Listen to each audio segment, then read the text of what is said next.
ہوگا. اور پھر یہ بھی دیکھیے کہ تاریخ میں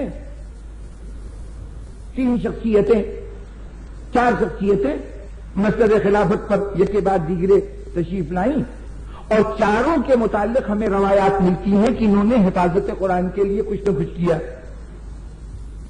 حضرت ابو بکر جب مسند اقتدار پر تشریف لائے تو انہوں نے زید بن ثابت ایک انصاری تھے جو روایتیں کہتی ہیں کہ زید بن ثابت سے یہ کہا کہ تم قرآن مجید کو جمع کرو، اور انہوں نے 2 گواہیاں لے کر قرآن مجید کو جمع کرنا شروع کیا. روایات پر بحث بعد میں ہوگی.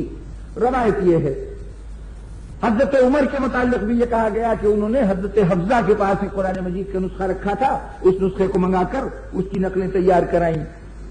حضرت عثمان کے لیے بھی یہ کہا گیا کہ انہوں نے ایک جماعت مقرر کی، ایک کمیٹی بنائی اور اس کمیٹی کے سامنے قرآن مجید کے اجزاء پیش کیے جاتے تھے. گواہیاں لے لے کر انہوں نے ان اجزاء کو جمع کیا اور اس طرح قرآن مجید کو محفوظ کیا. اور حضرت علی کے لیے بھی کہا جاتا ہے کہ انہوں نے تو بعد رسول یہ کہا کہ میں اپنے کاندھے پر چادر ہی نہیں ڈالوں گا.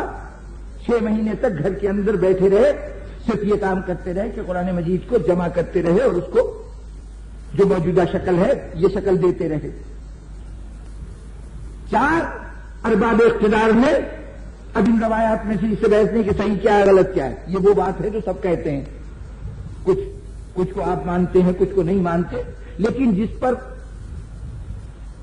اس گروہ کے لوگ جن کے لیے وہ شخصیت محترم ہے ان کا موقف یہ ہے. تو اس اعتبار سے چاروں شخصیتیں جو مسند اقتدار تک آئیں ان کی قرآن مجید کے سلسلے میں خدمات مسلم، کچھ نہ کچھ سب نے کام کیا. اب مجھے ترتیب دہرانے کی ضرورت ہے، ایک مرتبہ پھر سن لیجئے کہ زید بن ثابت کو مقرر کیا گیا، 2 آدمی اس کو بلا کر ان سے گواہی لے کر قرآن مجید لکھتے جائیں. ایک آیت آئے، ایک آدمی سنائے، دوسرا گواہی دے کہ ہاں یہ قرآن کا حصہ ہے، تب وہ لکھ لیں اس کو. ایک نسخہ موجود تھا، اس نسخے کو مجھے منگایا گیا، اس کی تصدیق کئی لوگوں سے کرائی گئی اور اس کے بعد پھر اس نسخے کی نقل تیار کرائی گئی. ایک کمیٹی بنائی گئی اور اس کمیٹی میں بیٹھ کر مختلف لوگ آتے تھے، آیت سناتے تھے، کمیٹی تصدیق کرتی تھی کہ ہاں یہ قرآن کی آیت ہے، اور اس طرح قرآن کی آیات لکھ لی گئی. اور یہ طے کیا کہ میں گھر سے باہر نہیں نکلوں گا جب تک قرآن مجید کو جمع نہ کر لوں. یہی ہے نا روایتیں.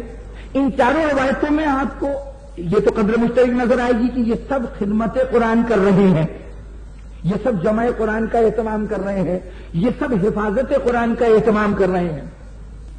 لیکن غور کیجئے کہ ان میں کوئی فرق ہے ان روایتوں میں.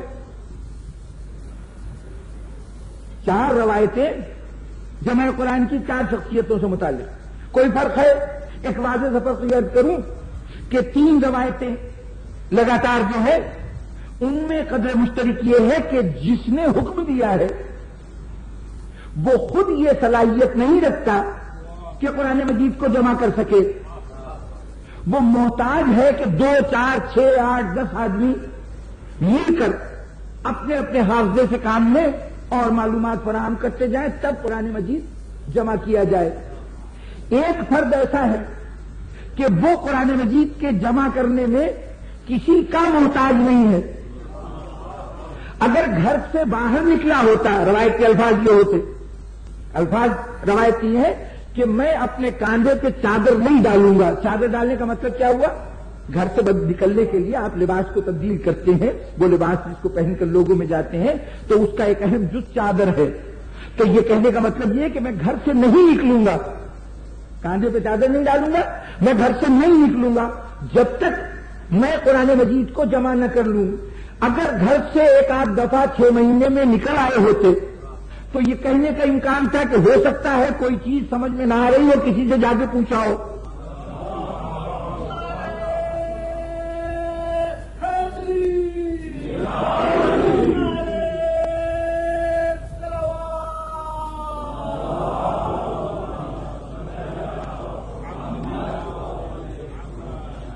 لیکن 3 روایتوں میں مسلمہ طور پر دوسروں پر انحصار کرنا اور ایک روایت میں خصوصیت سے صرف اپنے حافظے کو بنیاد بنانا، تو اگر تھوڑی دیر کے لیے میں مان لوں کہ حفاظت قرآن حافظے کی بنیاد پر ہوگی تو بزرگان محترم اب علی کے سوا تاریخ میں کوئی اور محافظ قرآن نظر ہی نہیں آ سکتا.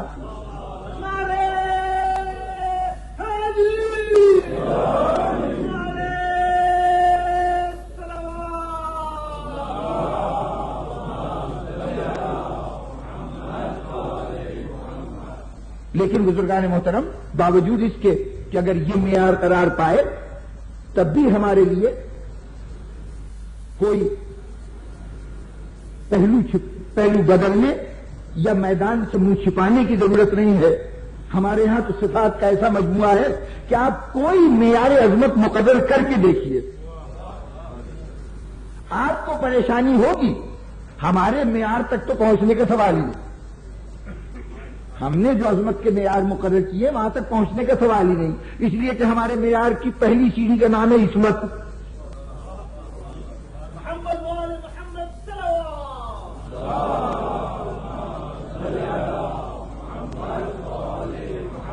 جہاں سے فضائل شروع ہوتے ہیں پہلی منزل کا نام ہے عصمت. آپ نے کہا بعد رسول کوئی معصوم ہو ہی نہیں سکتا. گویا پہلے ہی مان لیا کہ آپ کا معیار تو اتنا سخت ہے کہ اس کے پہلے جینے تک بھی ہمارا بلند ترین بھی نہیں پہنچ سکتا. تو اس لیے ہمارا معیار تو چھوڑیے, وہ تو آپ کے بس کا نہیں ہے. آپ کوئی وہ معیار مقرر کیجئے بشرطیے کہ ہو بھلائی کا, ہو خیر کا. اب یہ نہ ہو کہ آپ مکاری کو معیار مقرر کر دیں, عیاری کو معیار مقرر کر دیں, چالاکی کو معیار مقرر کر دیں, دھوکہ دینے کو معیار مقرر کر دیں, دوسروں کے مال غصب کرنے کو معیار مقرر کر دیں. اگر ایسی بات ہے تو پھر ہم مان لیں گے کہ ہاں ہمارے علی کو یہ نہیں آتا.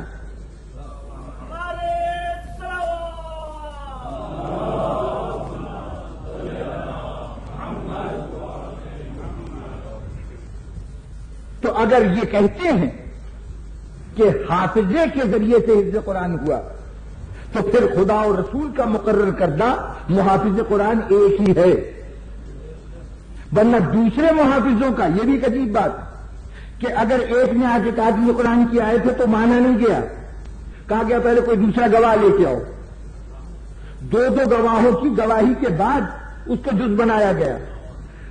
علی کے قرآن کو رد کیا گیا تو یہ کہہ کے نہیں کہ یہ قرآن نہیں ہے یا یہ قابل اعتبار نہیں ہے, یہ کہ ہم اپنا کام کر چکے ہیں, ہمیں تمہارے قرآن کی ضرورت نہیں, تمہارے جمع کی ہوئی کاپی کی ہمیں ضرورت نہیں ہے.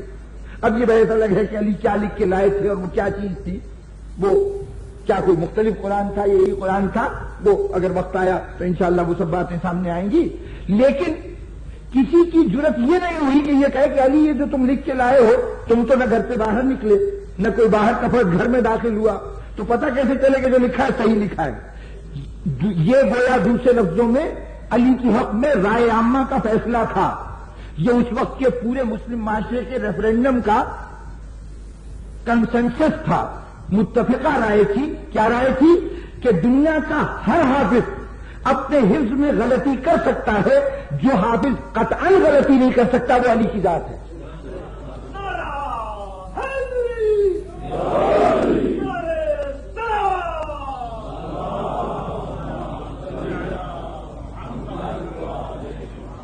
تو اس لیے اگر آپ حافظ کو ہی حفاظت قرآن کا ذریعہ بناتے ہیں تو پھر وہ علی جیسا محفوظ حافظہ ہو, معصوم حافظہ ہو کہ جہاں غلطی کے امکان نہ ہو, تب ہم کہیں کہ ہاں جو قرآن یہاں محفوظ ہے وہ حقیقتاً محفوظ ہے. اس کے علاوہ کوئی اور حافظہ جو غلطی کا شکار ہونے والا ہو, جس کے غلطی کے شکار ہونے کو آپ مانتے ہیں, وہ قرآن کا محافظ نہیں ہو سکتا. تو کہنے کا مطلب یہ ہے کہ حفظ کرنا بڑی اچھی بات, مسلمان کے لیے بڑی قابل تعریف بات, لیکن حفاظت قرآن کا ذریعہ نہیں. اچھا, تو حفاظت قرآن کا ذریعہ یہ نہیں کہ ابتدا میں عرض کر دیا کہ طریقے دو ہی ہو سکتے ہیں, یا تو حافظے میں محفوظ کیا جائے یا صفحہ کرتاس پہ محفوظ کیا جائے. اب آج آپ کے دنوں میں ویڈیو اور آڈیو ذرائع بھی ہیں. چلیے جو بات کی بات ہے وہ بعد ہی میں ہو, میرے خیال میں اس ذریعے کو بھی استعمال کیا ہے رسول نے حفاظت کے لیے. لیکن جہاں تک اس وقت آپ کے ذہن کے سامنے یہی دو طریقے رہنے چاہیے جو اس وقت رائج تھے کہ یا تحریر کے ذریعے سے محفوظ کیا جاتا تھا یا حافظے کے ذریعے سے. تو حافظے کو بنیاد نہیں بنایا گیا. جتنے ہمیں قرائن ملے اور جتنی شہادتیں تھیں اس سے یہ پتا چلا کہ حافظہ بنیاد نہیں، تحریر بنیاد ہے. اب ظاہر دوسرا طریقہ رہ گیا. تو تحریر کے ذریعے سے قرآن کو محفوظ کیا گیا. اور اس سلسلے میں نے کل ایک جملہ کیا تھا کہ قرآن مجید نے اپنا تعارف کبھی بھی تقریر کے طور پر نہیں بلکہ ہمیشہ کتاب کے طور پہ کرایا. جب بھی بات ہوئی تو یہی کہا کہ یہ کتاب ہے. ابتدا ہی ہوتی ہے تو ذالک الکتاب لا ریب فیہ، یہ وہ کتاب ہے. اب اتفاق سے آیت بھی میں نے وہ پڑھی کہ جو ابتداء قرآن کی آیت ہے. حتم کہ یہ سورہ ابتدا کی نہیں ہے لیکن آج جو قرآن مجید ہے اس کے اندر الحمد کے بعد جو سورہ شروع ہوتی ہے تو ایک آیت بسم اللہ، دوسری آیت الف لام میم، تیسری آیت اگر بسم اللہ کو جزوی آیت سمجھے تو تیسری آیت یہ بنتی ہے. تو آپ نے کہا کہ جی اس سے تو بات واضح ہو گئی کہ ابھی تو قرآن مجید کتاب کی شکل میں آیا نہیں تھا. ابھی تو پورا قرآن نازل نہیں ہوا. جب پورا قرآن نازل نہیں ہوا تو پھر جو کہا گیا کہ ذالک الکتاب لا ریب فیہ، یہ کتاب وہ ہے کہ جو جس میں کوئی شک و شبہ نہیں. اس کا مطلب یہ ہے کہ اس وقت اگر کہیں ایک آدھ صفحہ لکھا ہوا تھا تو اس کو ہی کتاب کہا جا رہا ہے. یہ مطلب ہرگز نہیں کہ پوری کتاب ہو. بھائی ابھی تو پوری کتاب بنی ہی نہیں. قرآن مجید پوری کتاب نہیں. تو میں نے ابتدا میں ایک گفتگو کی تھی کہ قرآن کا ایک مطلب جزو قرآن بھی ہے، کل قرآن بھی جزو قرآن بھی. تو یہاں پر تو استعمال لازماً جزو قرآن کے لیے ہو رہا ہے کتاب کا لفظ. ٹھیک ہے.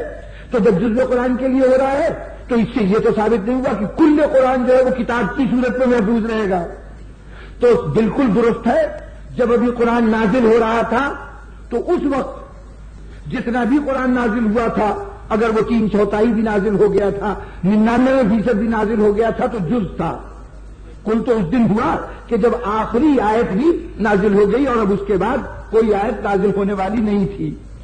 تو اس وقت تک کتاب کا لفظ جب بھی استعمال ہوگا جز کے لیے استعمال ہوگا. لیکن اگر صورتحال یہ ہو کہ آخری آیت قرآن کی نازل ہو چکی ہو اور اس وقت رسول کھڑے ہو، لوگوں کے مجمع کو اپنے سامنے جمع کریں اور ان سے یہ کہیں کہ دیکھو میں تمہارے درمیان کچھ چیزیں چھوڑ کر جا رہا ہوں، کچھ چیزیں چھوڑ کر جا رہا ہوں. تو جیسے ہی کہا ہوگا کچھ چیزیں چھوڑ کے جا رہا ہوں تو جو پورا مجمع جمع ہوا تھا سب نے غور سے دیکھا ہوگا کہ کیا کیا چھوڑ کے جا رہے ہیں.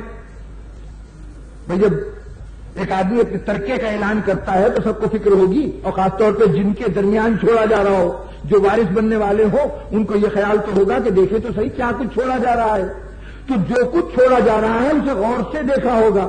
رسول کر رہے ہیں کہ انی تارکم فیکم الثقلین، 2 گراں قدر چیزیں چھوڑے جا رہا ہوں، کتاب اللہ ہو. اب آگے آپ جو دل چاہے اہل بیتی لگائیے، سنتی لگائیے، لیکن جیسے ہی کہا ہوگا کتاب اللہ ہو تو ہر مسلمان کو پوچھنے کا حق تھا کہ یا رسول اللہ ابھی کتاب کی صورت تو بنی نہیں، قرآن مجید کو لکھا تو گیا نہیں، آپ کہہ رہے ہیں کتاب چھوڑ کے جا رہا ہوں. لیکن کسی کا سوال نہ کرنا بتاتا ہے کہ جس وقت رسول نے یہ حدیث پڑھی ہے اس وقت قرآن مجید کتاب کی شکل اختیار کر چکا تھا.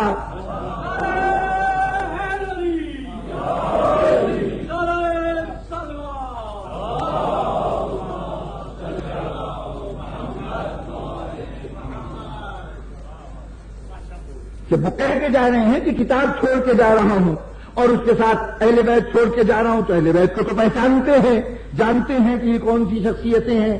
لیکن کتاب اگر بکھرے ہوئے الفاظ تھے، جملے تھے جو کسی کے ذہن میں 2 لائنیں اور کسی کے ذہن میں 4 لائنیں، تو اب رسول یہ کہیں کہ میں کتاب چھوڑ کے جا رہا ہوں تو ہر مسلمان کو حق پہنچتا ہے کہ پوچھے یا رسول اللہ وہ کتاب ہے کہاں؟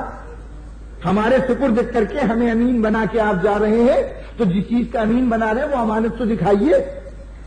اس لیے کہ کل کو یعنی اسی حدیث کا ایک جز یہ بھی ہے کہ قیامت کے دن ان دونوں کے متعلق تم سے پوچھا جائے گا کہ تم نے ہمارے بعد ان کے ساتھ کیا سلوک کیا.